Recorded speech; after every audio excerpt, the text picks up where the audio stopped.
pode ser, irmãos. Irmãos, rapidamente vamos abrir a Bíblia ali no livro de Marcos,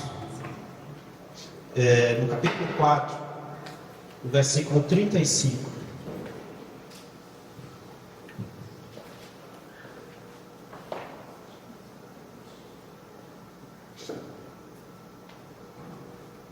Marcos 4, 35. Amém?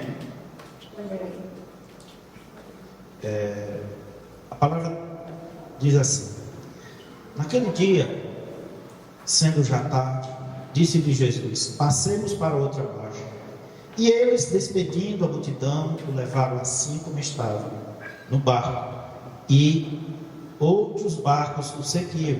Ora, levantou-se grande temporal de vento, e as ondas se arremessavam contra o barco, de modo que o mesmo já estava a encher-se de água. E Jesus estava na popa dormindo, sobre o travesseiro. Eles nos despertaram e lhe disseram: Mestre, não te importa que pereçamos? E ele, despertando, repreendeu o vento e disse ao mar: acalma-te, emudece. O vento se aquietou e fez grande bonança. Então lhe disse: por que sois assim tímidos? Como é que não tendes fé? E eles, possuídos de grande temor, diziam uns aos outros: quem é este que até o vento e o mar lhes obedecem? Amém? Pai, muito obrigado por essa tua palavra, Senhor. Que possamos meditar na tua palavra, Senhor. Que o teu Santo Espírito possa iluminar este momento, possa iluminar o coração de cada um. Dá a porção, Senhor, que cada um precisa receber conforme a tua designação. Assim te peço em nome de Jesus. Amém. Podemos sentar? Aqui nós temos um texto muito conhecido, em que traz um relato de que Jesus estava pregando. Já era ficando de tarde, final da tarde, e eles estavam ali de um lado do mar da Galileia, que na verdade é um lago, é o mesmo lago de Genezaré e o mar da Galileia são a mesma pessoa. Então ele estava de um lado, eles passamos para o outro lado. E aí Jesus determinou. Ele diz assim: despedindo a multidão, o levaram assim como estava, no barco, e os outros barcos seguiam.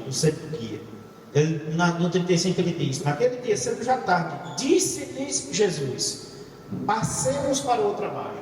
Então, uma coisa que eu quero que os irmãos registrem aqui é que entrar no barco e passar para outra margem foi uma ordem de Jesus. Registre isso. Eu quero ler um outro texto que está em Jonas 4, no versículo. Não, Jonas 4, de 1 a 17.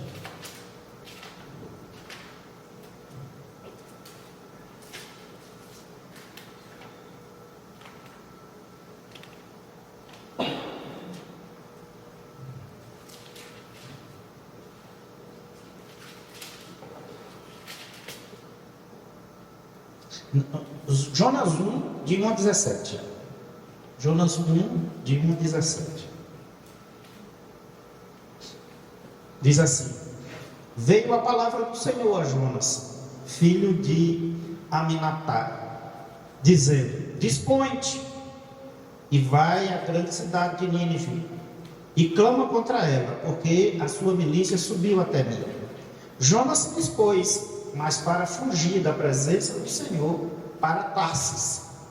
E tendo descido a Jope, achou um navio que ia para Tarsis. Pagou, pois, a sua passagem e embarcou nele, para ir com eles para Tarsis, para longe da presença do Senhor. Mas o Senhor lançou sobre o mar um forte vento, fez-se no mar uma grande tempestade, e o navio estava a ponto de se despedaçar. Então os marinheiros, cheios de medo, clamavam, cada um ao seu Deus, e lançavam ao mar a carga que estava no navio, para o aliviarem do peso dela. Jonas, porém, havia descido ao porão e se deitando e dormia profundamente. Chegou-se a ele o mestre do navio e lhe disse: que se passa contigo? Agarrado no sono? Levanta-te e invoca o teu Deus. Talvez assim esse Deus se lembre de nós, para que não pereçamos. Diziam uns aos outros: vinde e lancemos sorte para que saibamos por causa de quem nos sobreveio este mal. E lançaram sorte, e as sortes caíram sobre Jonas. Então lhes disseram: declara-nos agora, por causa de quem nos sobreveio este mal. Que ocupação é a tua? De onde vens? Qual a tua terra? E de que povo és tu? Ele respondeu: sou hebreu e temo ao Senhor, o Deus do céu, que fez o mar e a terra. Então os homens ficaram possuídos de grande temor e lhe disseram: que é isto que fizestes? Pois sabiam os homens que ele fugia da presença do Senhor, porque ele havia declarado. Disseram-lhe: que te faremos para que o mar...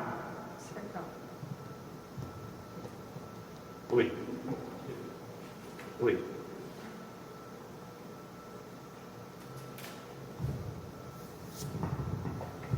Disseram-lhe: que te faremos para que o mar se nos acalme? Porque o mar se ia tornando cada vez mais tempestuoso. Respondeu-lhes: tomai e lançai-me ao mar, e o mar se aquietará, porque eu sei que, por minha causa, sobreveio esta grande tempestade. Entretanto, os homens remavam, esforçando-se por alcançar a terra, mas não podiam, porquanto o mar se ia tornando cada vez mais tempestuoso contra eles. Então clamaram ao Senhor e disseram: ó Senhor, rogamo-te que não pereçamos por causa da vida deste homem, e que façais cair sobre nós este sangue, e que não façais cair sobre nós este sangue, quanto a nós, inocente, porque tu, Senhor, fizestes como te aprouve. E levantaram Jonas, lançaram no mar, e cessou o mar a sua fúria. Temeram, pois, os homens ao extremo ao Senhor, e ofereceram sacrifícios ao Senhor, e fizeram votos. Deparou o Senhor um grande peixe para que tragasse Jonas, e esteve Jonas por 3 dias e 3 noites no ventre do peixe. Nós vimos aqui, irmãos, 2 momentos de tempestade. 2 tempestades. E 2 ordens. Na primeira passagem de Marcos, Jesus, o próprio Jesus, ele diz assim: passemos para outra banda. Em outras palavras, ele disse: peguemos o barco e vamos passar o mar da Galileia e vamos para o outro lado.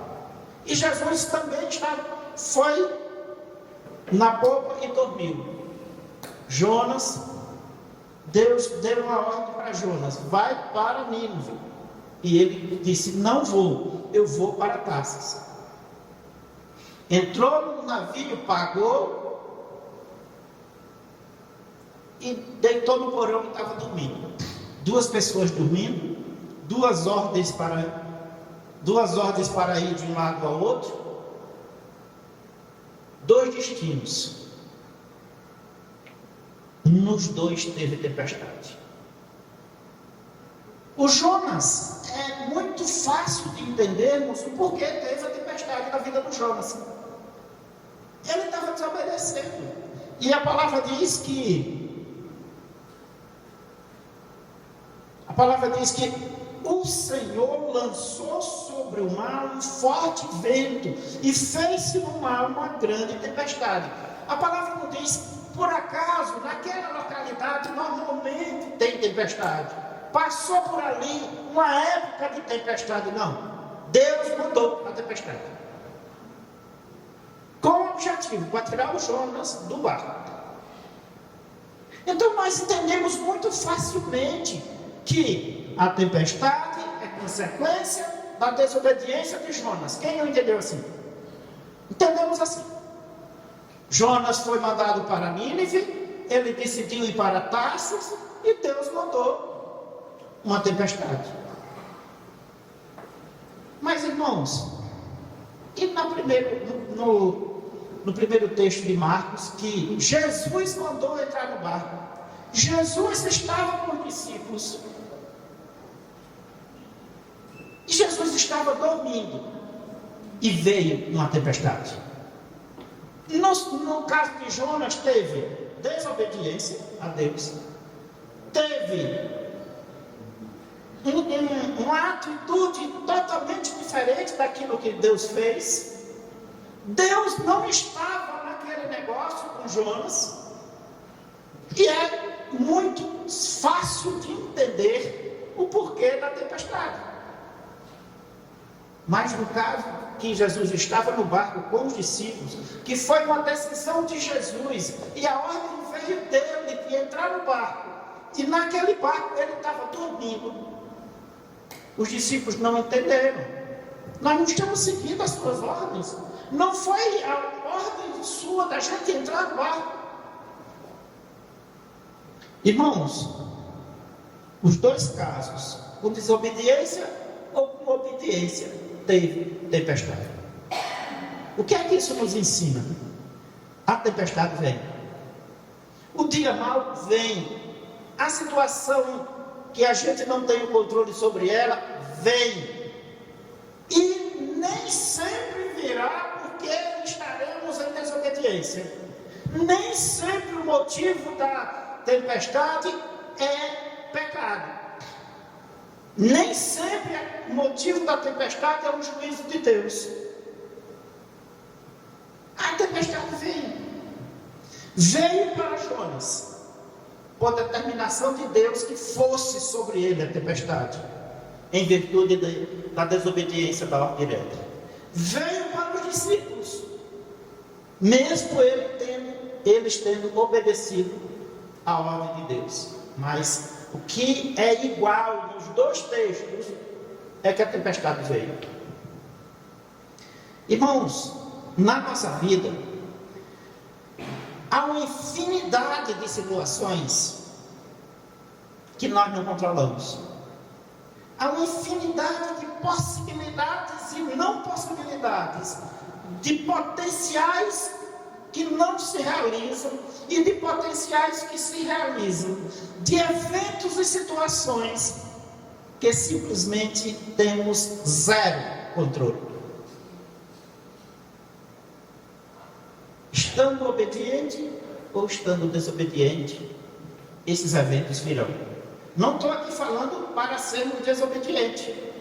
Eu estou dizendo que o fato de sermos super crente, se é que isso pode existir, não nos livra da tempestade, das situações adversas, dos momentos não planejados, das dificuldades.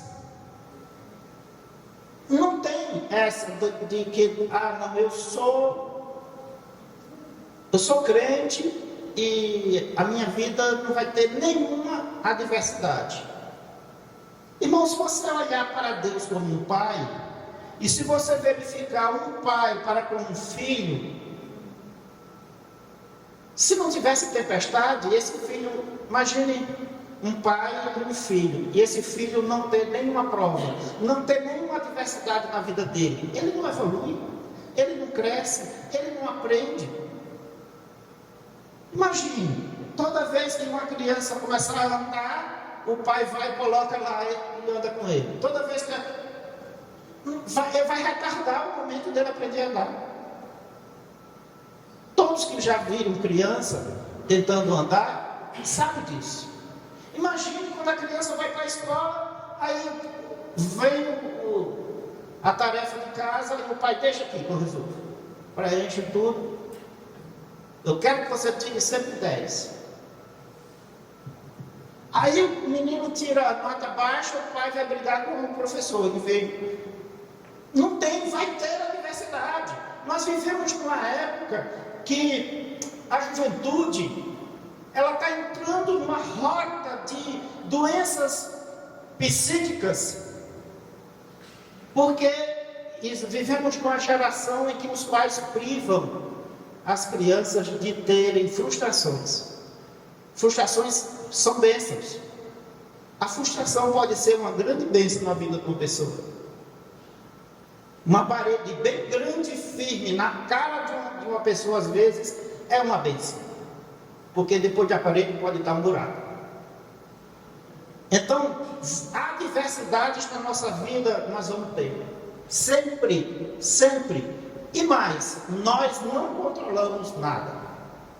O Salmo 37, no versículo 4, diz assim: agrada-te do Senhor, e Ele satisfará o desejo do teu coração. Aí logo depois diz assim: entrega o teu caminho ao Senhor, confia nele, e o mais Ele fará. Lá em 1 Pedro 6 diz: humilhai-vos, portanto, sob a poderosa mão de Deus, para que Ele, em tempo oportuno, vos exalte, lançando sobre Ele toda a vossa ansiedade, porque Ele tem cuidado de vós. As palavras falam aqui que em qualquer situação que você esteja, nós devemos recorrer a Deus, entregar o caminho a Deus, humilhar perante Deus. No tempo oportuno, Ele vos exalte. Não é no tempo que a gente quiser, é no tempo oportuno. Outra realidade da nossa geração é tudo fast. É fast food, tudo compra online, é tudo rápido. Ninguém quer ter um mínimo de tédio. Os pais não têm mais um momento. Muitos pais, eu vejo por aí, não tem mais um momento. A criança está lá, não pode ficar tediada, não. Toma o celular, para ela ficar ali passando tempo, para não ter um segundinho de tédio, de adversidade. Veja, isso vai formando uma pessoa que não vai saber lidar com a adversidade. A babá eletrônica, todas essas parafernálias que a gente sabe por aí. A palavra nos diz, irmãos, que onde está o nosso foco, aí está o coração. Onde está onde a gente está focado, é isso que vale para nós. Em Lucas 12, no 22, diz: a seguir dirigiu-se Jesus aos discípulos, dizendo: por isso eu vos advirto, não andeis ansiosos pela vossa vida, quanto ao que haveis de comer, nem pelo vosso corpo, quanto ao haveis de vestir, porque a vida é mais do que alimento, e o corpo é mais do que as vestes. E aí ele segue, observar os livros do campo. Todos os irmãos conhecem essa passagem, eu não vou ler toda. Mas no final desse texto, ele diz assim: primeiro ele vai dizer, não fica ansioso pelo que vai comer, pelo que vai vestir, não fica ansioso por essas coisas. Você não vê os lírios do campo que estão vestidos, os pássaros? Vocês não são melhores do que um lírio, melhores do que um pássaro? A moral do texto é essa. Mas no final tem um versículo, no 34, que diz assim: porque onde está o vosso tesouro, aí estará também o vosso coração. Jesus não está advertindo no sentido de dizer que você não tem que planejar a sua vida, que você não tem que ter preocupações com as coisas materiais. Ele está advertindo que não faça do planejamento da sua vida, da ideia de ter controle geral e absoluto sobre a sua vida, o seu tesouro. Porque se você tiver, o seu coração está nessas coisas. E se está nessas coisas, não está em Deus. O texto vai sendo construído, a palavra de Jesus vai sendo construída para dizer isso. Onde você focar, é aí que está o seu coração, é aí que está a coisa que para você é importante. Então, não faça isso. Não fique tão achando que você tendo ansiedade sobre as coisas vão se curvar a você. Não vão. A ansiedade, além de não resolver, ela pode ser um pecado. Se você tem, não estou falando de você planejar, não estou falando de nada disso, estou falando de a gente viver com a ideia que nós vamos poder controlar.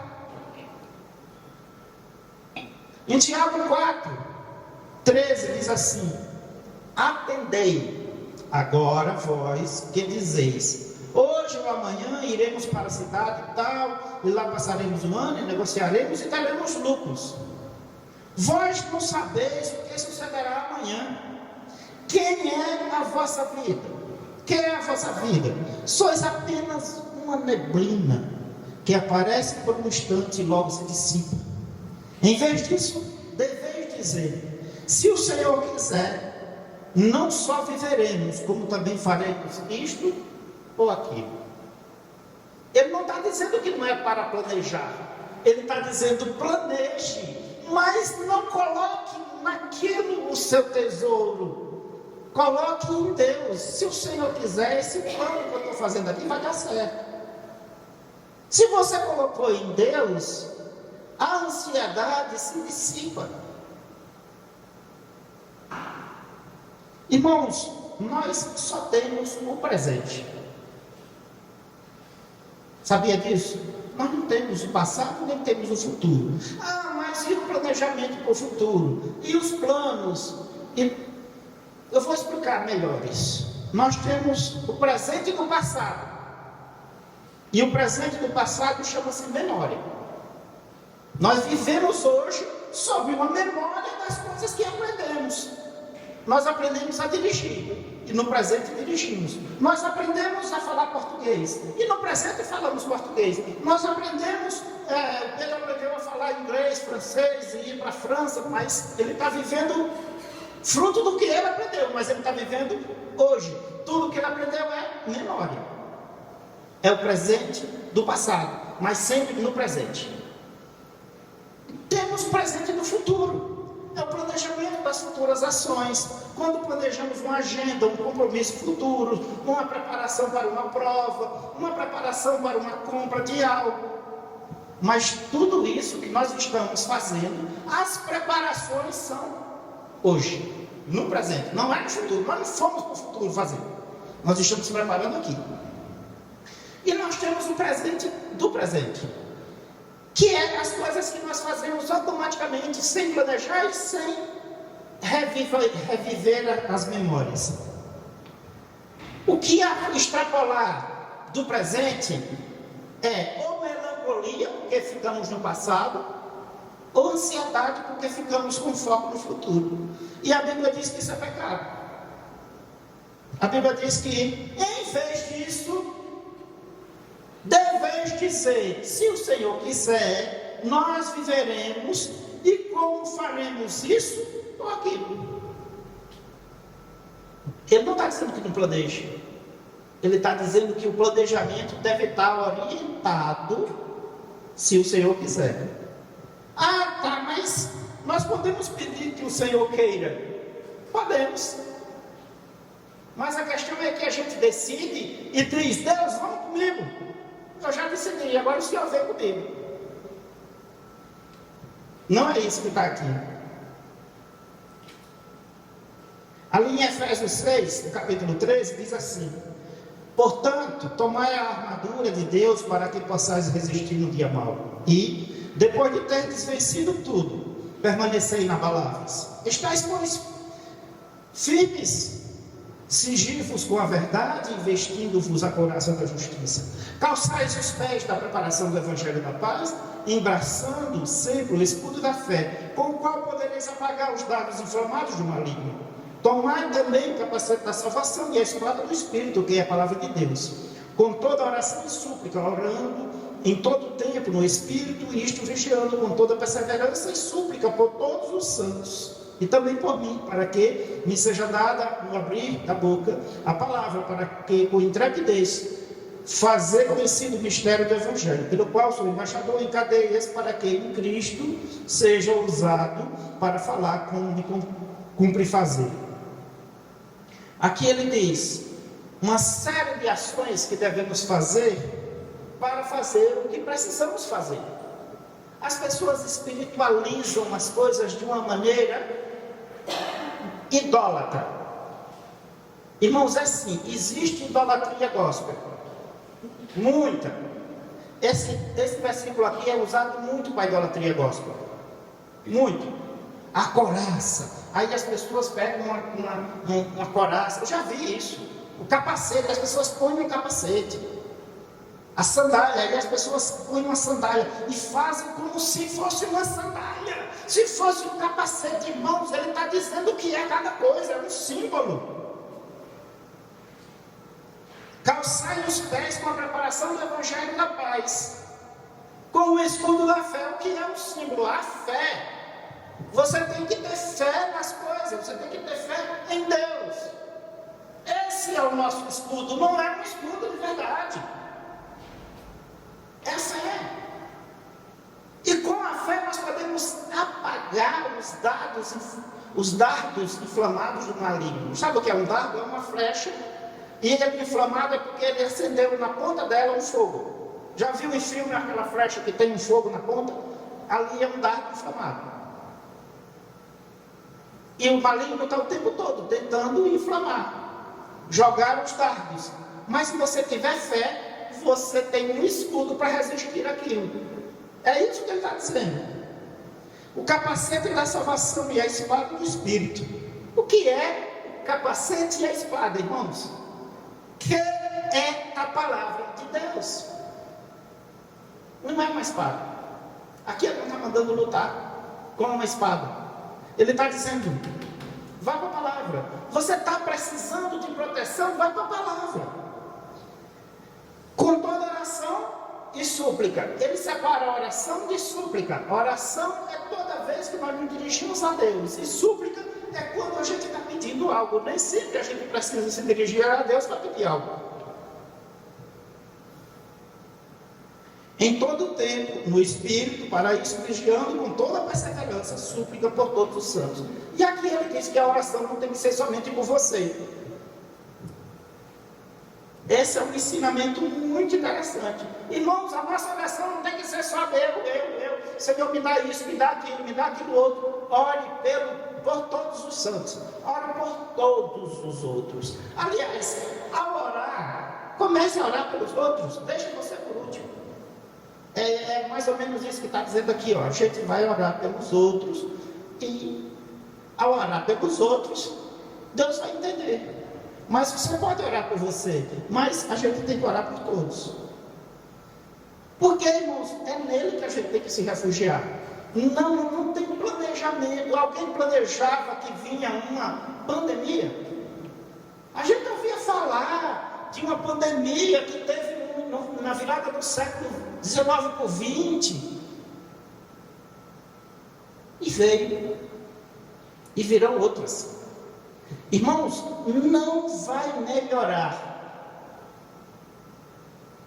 A nossa vida pessoal pode terminar, pode até se arrumar, a gente pode até planejar coisas e fazer, mas globalmente não vai melhorar.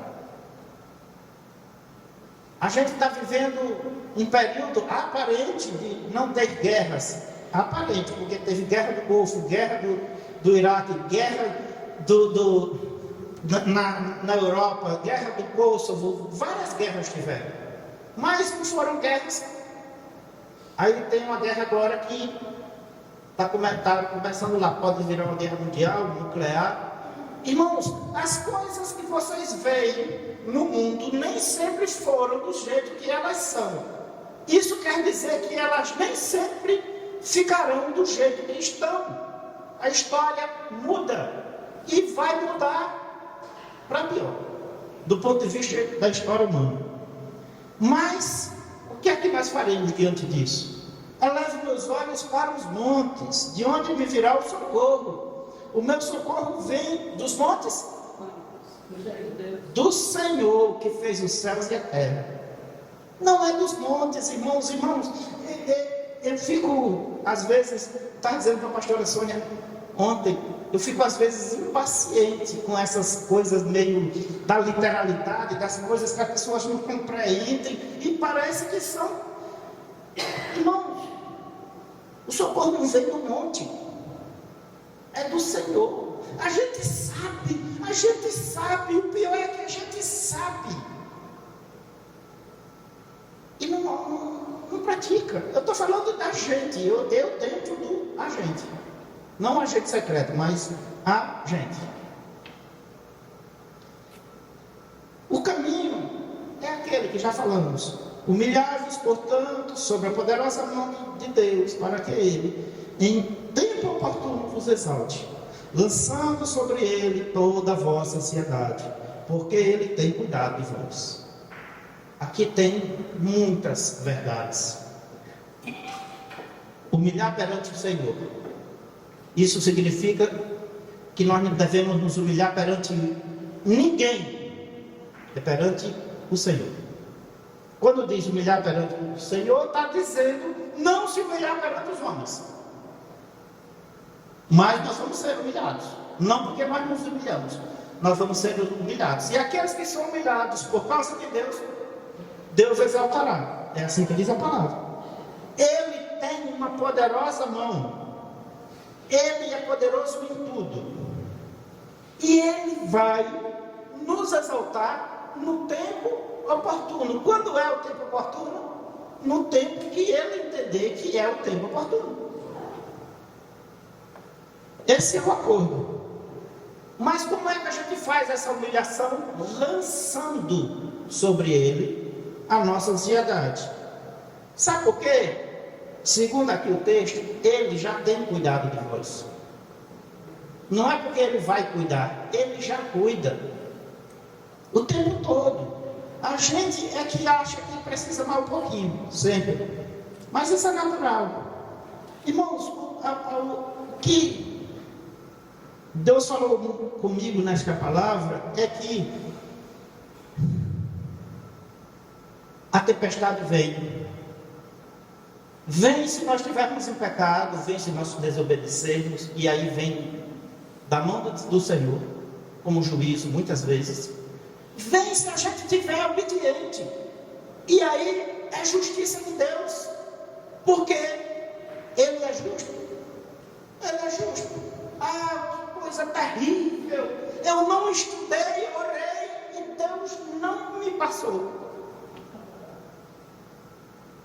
Pois é, o outro estudou, não orou e passou. E aí? Porque Deus é... O sol nasce para ímpios e para não ímpios.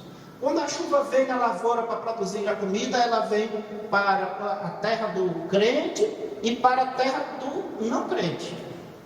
Ela vem para a terra daquele que crê em Deus, que vai orar no monte, etc. E ela vem também para a terra daquele que é ateu. Por quê? Porque essa é a parte de Deus para toda a humanidade, porque todos podem ser salvos, se eles se chegarem, humilhares perante a poderosa mão do Senhor. Então Deus não vai ficar fazendo. Está uma moda agora dizer, Deus vai fazer. Deus protege esses daqui. Se esse daqui estiver fazendo errado, não protege. Não protege. Ele vai proteger, no geral, a pandemia. Veio para as igrejas? Veio. Veio para os ateus? Veio. Veio para os macumbeiros? Veio. Veio para todos. Veio para todas as religiões, todas as acepções, todas as ideias, as ideologias, as filosofias.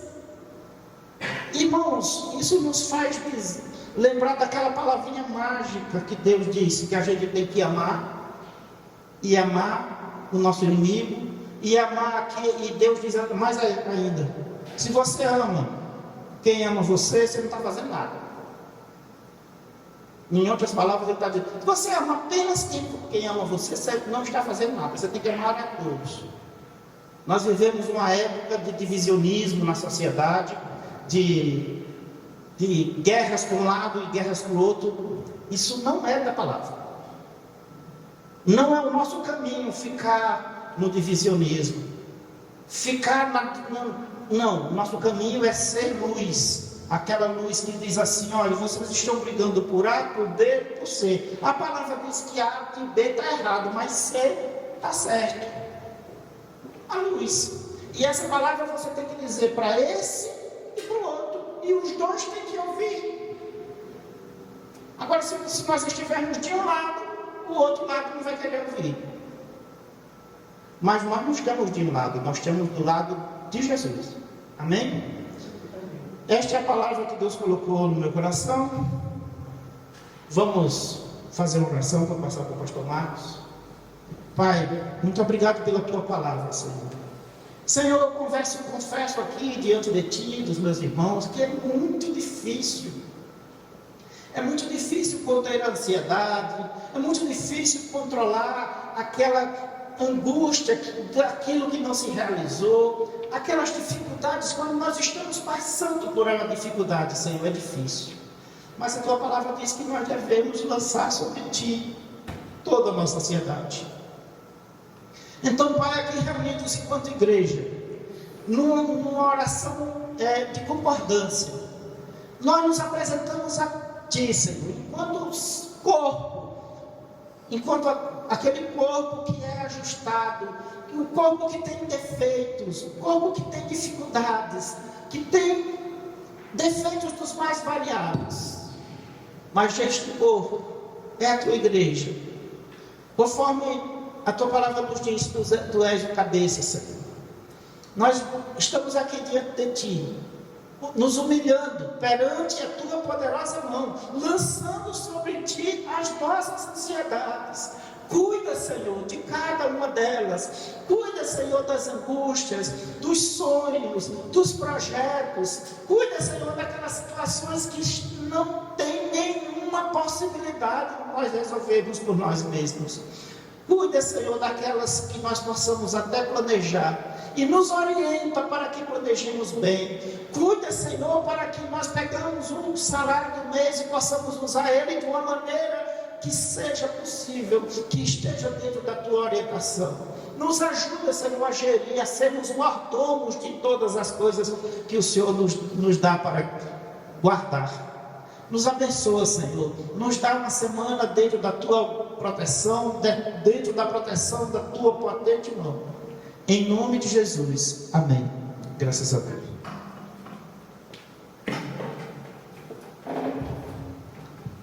Amém. Louvado seja o nome do nosso Deus. Amém, meus irmãos. Palavra abençoada. Chegou o momento de nós ofertarmos a casa do Senhor. Você que trouxe sua oferta nessa noite, coloque na sua mão direita, vamos orar. Pai, eis aí cada ofertante, cada dizimista da Tua casa. Pai, eu quero Te pedir, ó Deus, que o Senhor venha abençoando os Teus servos. Derrama assim, Pai, rica sorte de bênção, prospera. Visita, ó Pai, a despensa, o guarda-roupa. Venha repreendendo, ó Pai, o espírito da miséria, o espírito devorador, ó Pai, aquele que não pode ofertar nesta noite, ó Pai, que o Senhor venha entrando sim com a providência. Abre portas onde não há porta, Pai. Prospera sobre a vida dos Teus servos, que haja sim grandes testemunhos. É o que nós pedimos, em nome de Jesus, em nome de Jesus. Amém. Amém. Deus abençoe em nome de Jesus. Meus irmãos, a partir do dia 10 de novembro estaremos em campanha, amém, projetando o ano de 2023. Nós cremos na providência, do agir das mãos do nosso Deus, amém. Nós cremos nos testemunhos, amém. É o momento de nós também exercitarmos a nossa fé, amém. Terça-feira, culto de oração. Quinta-feira, novamente, culto de oração na terça às 19h30. A quinta-feira também, amém, nosso culto aqui de louvor e adoração ao nosso Deus, com oração individual para a honra e glória do Senhor, amém. E no próximo domingo estaremos novamente juntos, engrandecendo o nome do Senhor. Eu peço, irmãos, vamos colocar de pé, estarmos encerrando esse período tão enriquecedor na presença do Senhor. né? Vamos pedir por essa semana que continue sendo uma semana de bênção, semana de vitória, né? Que a bênção do Senhor esteja sobre a sua vida. Vamos orar também pelo Pedrinho, amém? Filho aí do nosso irmão Felipe, da nossa irmã, está um pouco febril, estiver que se ausentar, amém? Que o Senhor venha abençoando. Pai, quero te pedir, ó Deus, abençoa, ó Pai, o Pedrinho nesta hora, abençoa, ó Pai, a cada lar nesta hora. Te peço, ó Pai, aquele, ó Pai, que tem uma causa de, ó Pai, saúde, ó Pai, que está colocando diante do Senhor, uma causa familiar, vem abençoando agora os teus filhos. Pai, venha repreendendo todo levante contra as famílias, contra os lares. Abençoa o lar dos teus filhos. Te pedimos já, ó Pai, por esta campanha, que o Senhor venha direcionando a tua igreja. Ó Pai, que portas vão sendo abertas, ó Pai, que haja milagres neste lugar. Venha levantando sim a tua igreja, ao teu povo. Ó Pai, que haja sim compromisso com o Senhor e com a tua obra. Nós te damos graça nesta noite, ó Pai, por essa oportunidade de estarmos aqui, Pai, em nome de Jesus, em nome de Jesus. Eu quero pedir ao pastor João que esteja fazendo esta última oração e impetrando a bênção no nome de Jesus, amém, pastor? Glória a Deus. Só matando aqui nesse noite com a graça e a paz do Senhor, amém? Amém. Soberano Deus e eterno Pai, nesta noite, Senhor amado, queremos te louvar, te bendizer pelas portas desta igreja aberta. Meu Deus, queremos te louvar, meu Deus, meu Pai, por esse momento que nós passamos aqui na tua casa, para te exaltar e te bendizer o teu santo nome. Meu Deus, meu Pai, eu quero nesta noite apresentar a tua igreja nas tuas mãos.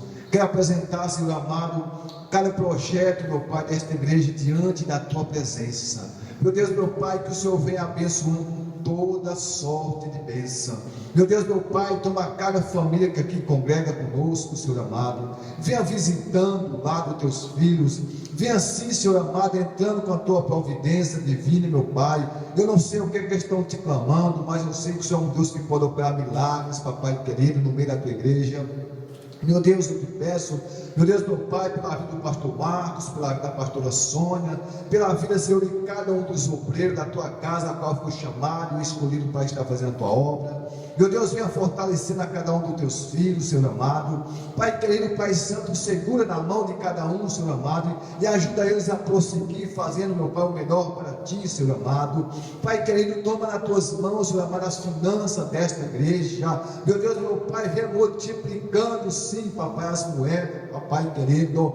Meu Deus, meu Pai, toma cada, meu Deus, meu Pai, a cada vida que aqui, ó Pai, congrega conosco, os visitantes da tua casa, toma cada culto aqui neste lugar, que o Senhor derrama a unção do teu Santo Espírito no meio da tua igreja, que o Senhor a cada dia traz um renovo neste lugar, que o Senhor, papai querido, Pai Santo, venha assim, meu Pai, movendo as águas em favor da tua igreja, em favor dos teus filhos. Meu Deus, toma as famílias que aqui congregam conosco nas tuas mãos, abençoa, meu Pai, a cada família aqui representada. Meu Deus, visita aqueles que não podem estar na tua casa, meu Pai, nesta noite, mas que o Senhor possa visitar, que o Senhor possa fortalecer, Senhor amado.